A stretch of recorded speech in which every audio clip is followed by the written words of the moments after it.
Bit of breaking transfer news. It's something that we were expecting, actually, and Sky Sports News understands that Blackburn have now agreed a fee with Southampton for their striker Sam Gallagher. Gallagher has been on loan a couple of seasons ago at Blackburn, but now that is a fee for a permanent deal for him to move from Southampton to Blackburn. We knew he was available, we knew Blackburn wanted him, and now it looks like they are getting their man.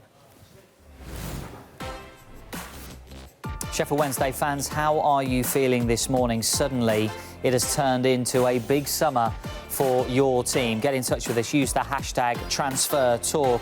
Now, these are the three reasons why it might be a big summer for you. Get out of the soft transfer embargo. The Wednesday accounts were published yesterday. Now they will be scrutinised by the EFL. At the moment, the club have to get permission from the EFL to sign players, which will most likely be just free agents or loans without fees. The second big point, quite obvious, sort the manager situation. Steve Bruce, will he end up at Newcastle United? We know he is their #1 target. And the third point, what about these summer signings? Now, Bruce said he wanted to bring in 6 players at Hillsborough this summer. Will that change if he moves on? What happens to Josh McEachran, who's been training over in Portugal with the squad? Michael Hector, he was brilliant on loan there last season. Can they get him back once the soft embargo is lifted? It is a very significant time for Sheffield Wednesday fans. Make sure you get in touch.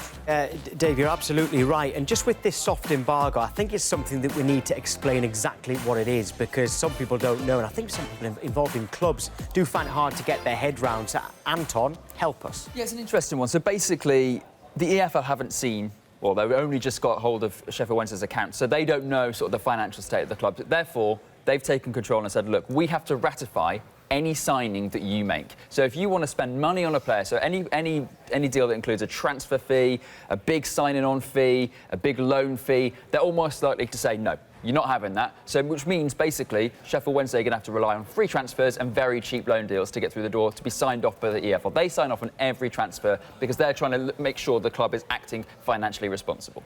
That's quite interesting as well, because I was looking at their last game of the Championship season last season when they were beaten at home to Queen's Park Rangers, and the average age of the 14 players that took to the pitch at Hillsborough that day is 29.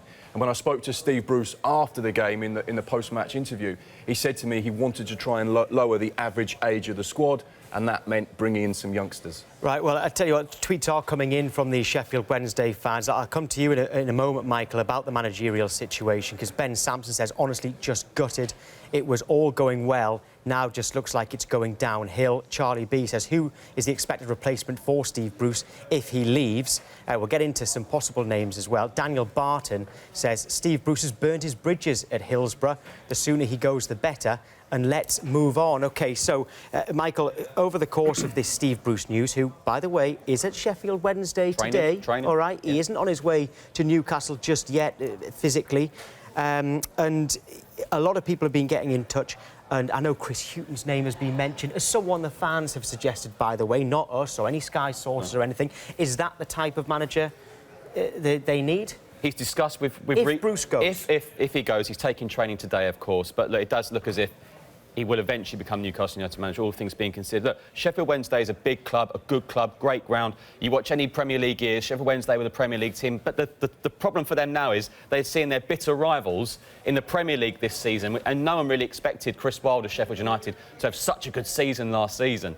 They need to get another top manager. It depends on the budget, it depends on what they can offer the potential new manager. But the soft embargo absolutely. is really part of the problem. You mentioned Chris Hughton, and we always mention Chris Hughton for one reason only. He does good jobs wherever he goes. Yeah. It's funny, actually. I was looking at Twitter, and there was one campaign by a guy called John Garraway who said, who should be the next Sheffield Wednesday manager should Steve Bruce leave? And 80% of the votes went to Chris Hughton.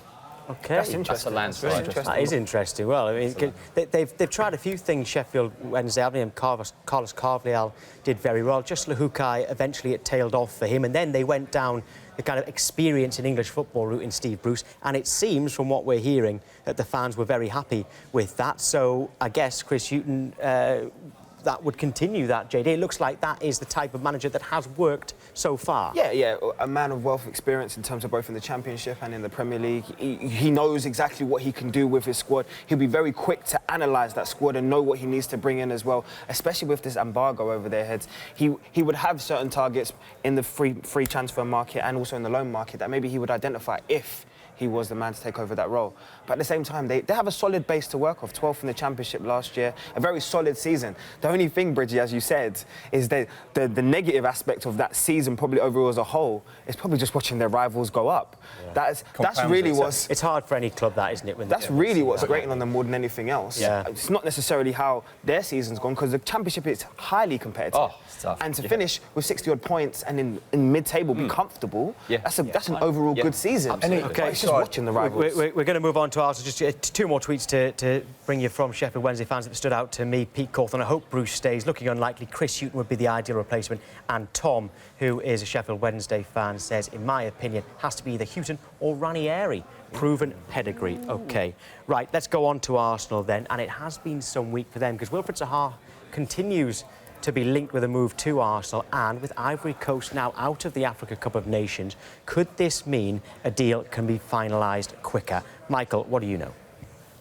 To be finalised, it will take some time because the original valuation is a way off from what Crystal Palace would even consider. There was only one agreement really Palace had with Wilfried last season was if a club in the Champions League, then we'd sit down and consider it. Roy Hodgson said that to me and Steve Parish has said that to me. That shouldn't really change, given that his Wolf's brothers have said he's an Arsenal supporter, etc. That doesn't mean you can leave a club because you support someone. So I still think it will take some time. I'm looking to find out when Zaha is expected back to training with Crystal Palace. He will get some time off now. It's usually 2 to 3 weeks. You'd say 3 weeks. The Ivory Coast got knocked out yesterday in Egypt, so he'll take some time off now. But like I said on the show last week, if this is to happen, I fully expect it to go down to the final week.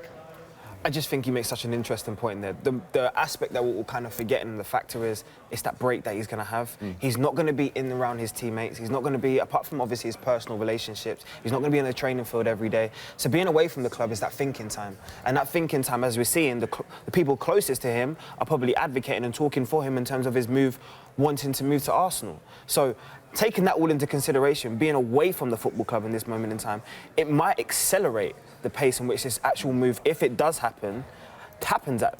But look, the talent that Wilf Zaha has, Crystal Palace can put their own valuation on him, and the talent that Arsenal will see from Wilf Zaha, Arsenal are entitled to put their own valuation. Obviously, the valuations are miles apart, but at the same time, we've seen so many deals in history, Michael, where they somehow seem to always find an even medium, is what I call it. Don't do down the importance of yesterday's news about Laurent Koscielny. If he leaves, Arsenal, and we've been mentioning budgets with Arsenal all summer, their budget now has to stretch a lot further because they need to go and find a replacement for their captain.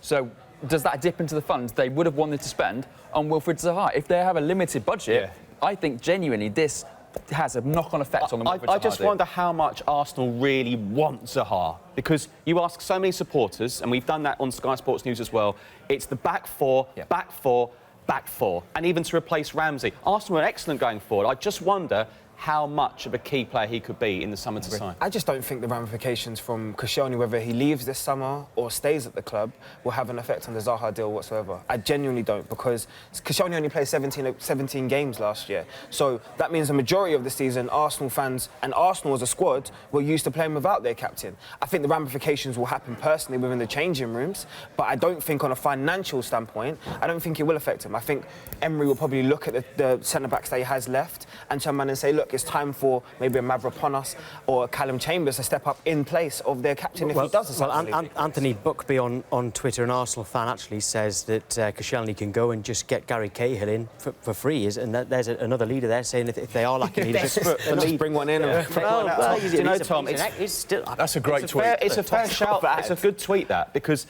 we were saying in our meeting this morning, Ramsey, what a loss he was. Need leaders in your team to get in the top four and win things. And it was, I don't know about you boys, but I was really surprised when I heard the Koscielny news yesterday. Yeah, well, it took us all by surprise, didn't it, actually? There may be some incomings as well. We've talked a lot about William Saliba as well, the young centre-back of Saint Etienne, who was likely to come in but then go out back on loan. But the other one which surprised us yesterday, JD, was Dani Ceballos, because we've been saying that Tottenham were keen on him. He was keen, but only to go on loan, because he feels like he's got a good future at Real Madrid. But suddenly yesterday, there were Arsenal in for him. OK, it's not a centre-back, but still a class player. Of course, and it kind of resembles what they did in January, a young Spanish attacking midfielder who's available on loan from one of the top clubs in Spain. I mean, it kind of fits the bill of what Arsenal would want in terms of squad depth right now. Ceballos is flexible, he's adaptable as well in terms of in that Arsenal changing system all the time. So Anton made a great point in terms of talking about the gap that Ramsey has left. And a player like Ceballos, in terms of what you've seen him do at Betis and now at Real Madrid, could easily sit in and fit that void. Right, Did OK. Suarez even play for Arsenal last year? He barely played, did he, Suarez? Did he have injuries and everything as well? He only Yeah. featured a couple of times. He's gone back now. Right, OK, Dave, state of play, please. Yes, plenty of breaking news this morning. Luke Carberry, an Aston Villa fan, has tweeted us using the hashtag transfertalk, and he said, every morning I wake up, turn Sky Sports on, and Villa are on the verge of signing a new player. Well, not one, but two today. Bjorn Engels, Aston Villa have agreed a deal to sign him from Reims. He is a centre-back. Also, Villa are close to a deal for the Manchester City midfielder Douglas Luiz. Also this morning, the club who have had a bid accepted for Preston forward Callum Robinson is Sheffield United. Elsewhere today, Inter Milan sporting director Piero Arcilio has confirmed the club have made an official approach for Romelu Lukaku, but they are yet to come to an agreement over a deal with Manchester United. We understand Lukaku is desperate to work under Inter Milan manager Antonio Conte. We're looking into whether Barcelona will pay Antoine Griezmann's buyout clause later today. The amount has to be paid in full at La Liga's headquarters.